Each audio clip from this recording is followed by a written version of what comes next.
पर स्त्री सह स्वामी शारीरिक संपर्क रखुतिला देखीदेला बापा।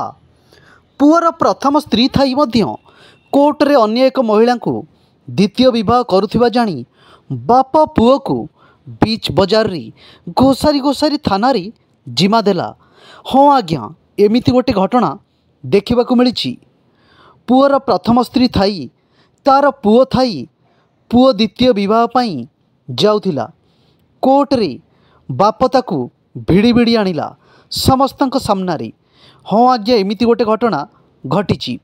स्वामी निज स्त्रीर अजाणतरे आउ गोटे स्त्री लोक सांगरे अनैतिक संपर्क रखुथिला, किंतु यही संपर्क एते निबिड़ हो जाइथिला जे ताकू बाध्य होई विवाह हवा पई कथा देइथिला। जेतेबेले पुओर बापा यह जानिबाकू पाइला, कोर्टरू समस्तंक सामनारे निज पुओ को भिड़ी भिड़ी समस्तंक सामनारे कलर धरी भिड़ी भिड़ी आनिला।